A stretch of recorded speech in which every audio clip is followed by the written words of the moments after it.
What's up, everybody? Happy Monday. Hope everyone's having a good day, or as good as they can possibly have given the carnage going on in the markets. We will go over that in a sec, including some very specific tangible and intangible reasons that led to the price collapse. Of course, hindsight is always right, but there were some very specific reasons I will detail.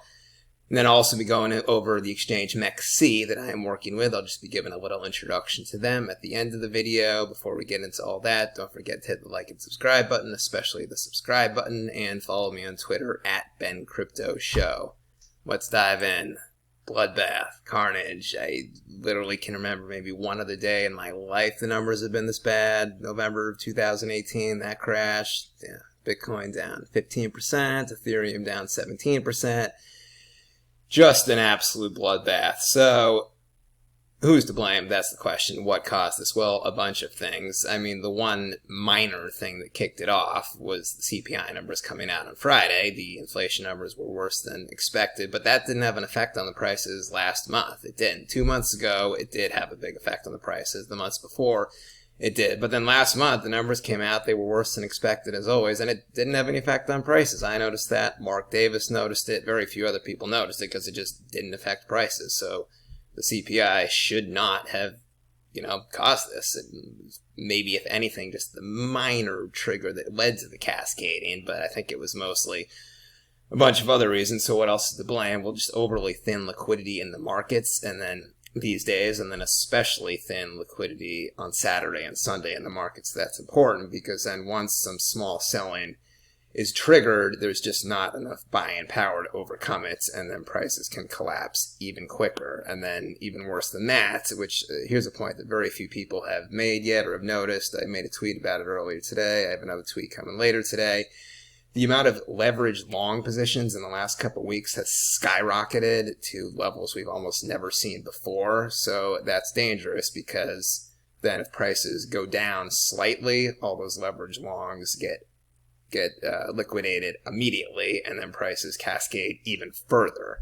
So this sort of thing, in hindsight, everything's right. I didn't really notice these charts beforehand, but the leverage long positions were just out of control the last couple of weeks. A lot of people were very bullish in the market. So when prices went from 30,000 to around 28,000, 27.5, that was the point where the liquidation started. So just automatic, instant, machine-like sells were created, and then the prices immediately cascaded down to 23,000.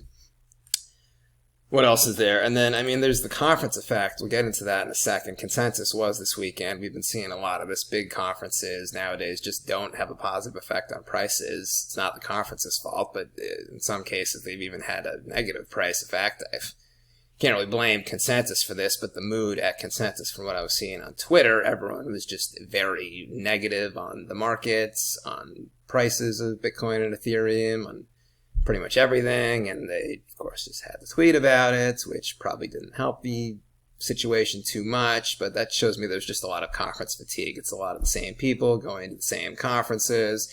They're just getting frustrated that the market isn't rebounding, and them going to all these conferences is not helping the market rebounding, and people are just kind of venting and tweeting about it, and that was definitely part of the reason that led to the sells. What else is there? There's some intangible reasons, like I covered last week. There's been some bear market balling behavior going on, both genders. I've been seeing a little diva-like behavior going on, both genders. The funny part is on Friday when I touched on that stuff, it was literally as a joke. I'm like, the stuff is generally the kind of behavior that is indicative of the market being at a top and is about to crash, but we're at the market bottom, so it doesn't make sense. I'm thinking in the back of my head, this might not be good. I think it kind of did have an effect. What else is there? There's just a lot of sort of overexposure of certain personalities in the space. Overexposure is never really a good thing. Some of these people seem to be aware of of the overexposure relating to them, and they don't care. Some of them just seem to be totally clueless about it. But, there's the regular people in the space who are working hard but aren't really that visible. They're not being overexposed. Like all the exchange founders kind of fall into that category. So they're fine, totally good. But then there's the sort of media personalities, Twitter people, just the more recognizable faces, and whether it's their fault or not, they're just suffering from overexposure at this point, and then that sort of stuff, kind of does have an effect on prices. A lot of it's just due to conference season sort of coming to a close here. It's been just nonstop big conferences from late March to early now, starting with Dubai Blockchain Week in late March, then it's Bitcoin Miami, the Consensus, conference in New York, conference in London, Paris Blockchain Week was in the middle there. So it's the same people that go to a lot of them. Everyone kind of just sees the same people and the same opinions, and it can, overexposure is certainly a thing. So a newness in an industry in some elements is always good, in my opinion, always good. What else is there? I'm also seeing stuff like, this isn't good, just, outrageous people on Twitter with hundreds of thousands of followers who don't usually make price predictions. So if it's somebody, like a Michael Saylor or a crypto whale who makes outrageous price predictions, positive or negative, they always do, you don't pay attention. But if it's somebody with a huge following who doesn't make price predictions, and then you're at a conference, and then you just all of a sudden start making a crazy drastic price prediction about Bitcoin or Ethereum going down 50%, then yeah, that's the sort of thing that could cause people to sell. Absolutely. People are going to pay more attention to it because you don't make price predictions more. You have tons of followers. I saw this with a couple people, one in particular, but a couple people. It looked to me like a tweet like this was basically just made to get more likes and then to have bragging rights after the fact if the prediction ends up being right. That's, you got to be thinking about other people, not yourself. And those sorts of tweets do have an effect that could cause people to sell and worsen the problem. So just don't tweet that stuff. I would have rather it was like a Bill Ackman situation in COVID, where this person or people had, secret short positions and were trying to instill panic that way, at least, okay, well, they want to short the market. But no, just doing it for tweet likes and bragging rights after the fact, when that is going to probably cause people to panic sell more, then no, you just can't do that. So yeah, there's a lot of tangible reasons, a lot of intangible reasons, and then the conference effects. This isn't Consensus's fault. So now this drop has been basically exactly like 2018. I've talked about this off and on the last couple months, how the market behavior and prices just seemed identical. I have worried at times we would have a drop. It happened. I sort of backed away for that prediction the last couple weeks after the market stabilized at 30,000, but that's how the market works. The moment you get comfortable, you think things are normal, it can't go lower, bam, the market always has the last laugh. It just starts laughing at you, spits down, and the market, it just always shows who's boss. So that's what happened here, just out of nowhere, this drop. But yeah, it was just like, 2018, so here we were at 6,000 for a while, kind of like we're at 30,000 for a while right now, and then I remember this vividly, it was just an overnight, one-day drop from 6,000 to about 4,000, and then down to 3,000, unfortunately, in the weeks preceding that. It stayed there for a couple months. It's, not the best news, but whatever. But yeah, it was just out of nowhere. It was also right after a conference. It's about a week and a half after a big conference in Los Angeles, which was the second biggest conference after Consensus that year. So it was a very big one. And it was the same sort of thing. I was at the conference. It was good conference. You can't blame the conferences, but the mood was very negative. There wasn't quite as much negative tweeting about it. The culture was a little different back then, but the mood was a little bit negative. And then about 10 days later, we just randomly one day had a huge price drop that is pretty much identical to today's price drop. I think today's price drop or yesterday's was a little quicker after the conference, just because the Twitter factor, negative vibe in the conference, everyone else not at the conference sees the tweets, whereas there wasn't quite as much negative tweeting in 2018. But the principle is the same thing. So, 2018, unfortunately, it's looking like we're going to be in this formation here, which if the numbers do line up, which they probably will, means we'll probably hover 20 to 25 for a couple months, have a few one-off drops to 17, 16, 17,000. Not any lower than that. Some people are saying 11,000. I don't think so. Those numbers are a little bit out of whack with 2018 and prior price drops, but it does seem like the one-off lows will now be closer to 17,000, and we'll be hovering around the low 20s for a while. Unfortunately, I hope I'm wrong. Maybe I will be, but who knows? In positive news, somebody, whoever makes the right price predictions, I don't care if you're a technical analyst, astrological charter, or you're just going with gut instinct or whatever, if you're right, I'm going to quote you on my show. lately it's been Maren Altman quite a bit. I follow her regularly. She's batting around 700, 800 with her market predictions. She called the week of carnage to a T. This was, I tweeted this here. She initially put out her market forecast on Thursday, predicting heavy volatility. You can read through her thread on Thursday. She was the only one tweeting that. She was spot on correct. Then yesterday, a guy named Crypto Sculling put it in perfect words with his tweet. If you haven't set at Maren Altman to Twitter alerts, then you have not advanced to next level trading. Damn straight. That's right. Well said, Crypto Skull King. I retweeted him. I wish I could take credit for that. Just perfect vernacular, perfect tweet there. But he's correct, so I got Maren Altman on my tweets here. She's predicting sort of continued semi-choppiness through the rest of the week, maybe up a little. We shall see. Moving on. So that's my summary right there. Anyways, MEXC. So I'm working with them here. I have used them too.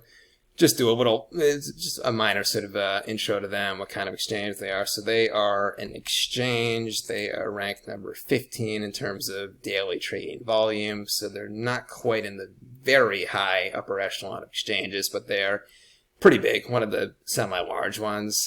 They're specifically known for just having lots of altcoins, lots of small cap altcoins. They have hundreds and hundreds of coins listed. They're all the big ones, Bitcoin, Avalanche, BNB, Dogecoin, but then pretty much every small cap, medium cap coin that is a valid project, a good majority of them they have. So if there's one coin where you're looking to trade, the big exchanges aren't going to have it. It's a small altcoin, but you want to go to an exchange that's going to have better liquidity than the smaller decentralized exchanges, then go to MEXC because it's probably going to be listed there and it's going to have more liquidity than most of the other very small exchanges that small altcoin is listed on. So more about the exchange. So yeah, they kind of market themselves, find your next moonshots. They definitely market themselves as the altcoin exchange. And they also accept, so it's an international exchange. They're based mostly in Singapore, but they're international. They accept USD deposits and withdrawals via bank transfer. So for an international exchange, this is semi-unusual. A few others do it. The ones in the US all do it if you're domestic, but it's kind of rare to have it for an international exchange here. And they just set this up a few days ago. So look into that. So if you need to do all your trading in one, do the bank transfer, buy the big coin, buy the small coin, you can get it all done at MEXC if you want. They also do leverage, so up to 125 times leverage, depends on your initial margin and maintenance margin. In these choppy waters, I'd be a little careful with that, but in better times, just know that they do have good leverage options available. So yeah, they're based mostly in Singapore. They're incorporated in the Seychelles Islands. Their employees seem to be from all over the place: Vancouver, Singapore, California, Vegas. A lot of Singapore there. And then Europe, some people, their CEO, John Chen, he is based in Singapore. He looks like he's about mid-30s. He has kind of a varied business CEO experience, so he doesn't come exclusively from the exchange background, cryptocurrency background, trading background. He's got a little bit of that, but just a varied sort of corporate, more CEO, business-like experience. So he brings experience from other industries with solid leadership positions there. He brings that experience onto MEXC. Founded in 2018, so they have all sorts of trading. They have spot market trading, derivative trading, futures trading, and leveraged ETF trading. Not all the exchanges have this leveraged ETF as well, so that's kind of cool. I took a look through their listing process here. Very detailed listing process, tons and tons of questions. The typical, describe your coin's use case, give me the background of all the teams, who are the advisors, what's your marketing plan. They also obviously want to know all the funding details related to the projects. Specifically here, you might want to know they do ask if your company has equity financing. I'd assume exchanges probably maybe don't like that. It's just other variables they have to deal with. Whereas if you don't have any of that, it's just token-based financing. That's a little bit easier for them. I think that would probably increase your chances of getting listed. They also ask for, what your budget, what for the your listing contribution is going to be. I have no idea what number to put there. I have not talked to one person who has any experience in you should put this number, you shouldn't put this number. I have absolutely no idea. Don't put zero. If you're a small coin, you don't need to put hundreds of thousands of dollars, I don't think, when you don't have that money, but they do want to see some money to separate you being a small market real altcoin project versus you being a small altcoin project that looks the same on Twitter and online but doesn't have any funding and isn't really a real project. So maybe like $50,000 you want to, I'm just totally guessing here, but just know, have your budget number ready there, and zero probably isn't going to win. But, they listed a lot of coins, so maybe some coins with $0 budget contributions for the listing fees do get listed. Who knows? What are the trading fees here? So the trading fees, maker fee 0.2%, taker fee 0.2%. It's about standard. Deposit fees are free. That's good. Withdrawal fees are dynamically calculated based on network demand and traffic. So it's not really based on your prior trading history. It's just demand, just the coin, the network demand for that coin, and how much traffic there is. If it's a high traffic area, probably higher fees, sort of like the same way gas fees work for Ethereum. So that's the spot market trading fees. Now for the future market trading fees, it depends all on which tiered fee level you are as a trader, which depends on your average USDT and trading balances you keep in your account there, and it also depends on how much you have been trading on their platform in the futures market. Obviously, the way like a casino works, the more active players, traders, etc., the more money they're trading, the lower your fees are going to be and the more rewards you are going to be in line for. And then, as I mentioned, don't forget you can also trade leverage ETFs here. That's pretty cool. Not all exchanges have that. This is what their trading order page looks like. This is good. It's just simple. It looks like all the other order pages. Some exchanges have just very unique trading market pages. It's like learning a whole new science. You don't want that. You want it to just look normal. This one is normal. That's good. You have your order book. Buy, sell on the left side. If you can see it here, you have your the executed market trade history of other people down there. And then this is where you select your coin up here, and then this is where you place your trade down here. Spot market, make sure you're on there as opposed to futures. If you're doing spot, this is the buy area, this is the sell area. There's limit, then obviously there's the limit trade, market trade, stop limit trade. If you don't know what that stuff is, definitely do a tutorial and look it up. All exchanges go by that, but basically market trade just executes your trade immediately. You lose some money to slippage, but you get your trade done on the spot. You don't have to wait, limit. That's when you set the price you want your trade filled at. Then you can log off, and the exchange will fill your trade whenever the price hits that specific, whenever the coin's price hits that price that you want to buy it at. And then if it doesn't hit that specific price you've listed there, then your trade just doesn't get executed and nothing gets lost. They also have a good tutorial here, a beginner's guide on how to margin trade. That's leverage trade in MEXC. You can read that and do a tutorial on that if you're interested. Again, in choppy waters, I'd probably hold off on leverage trading for now, but just know they do have much better, wider array of leverage trading options than other exchanges do. So if you are going to do that when the market's a little flatter, then this is probably the exchange you want to go to.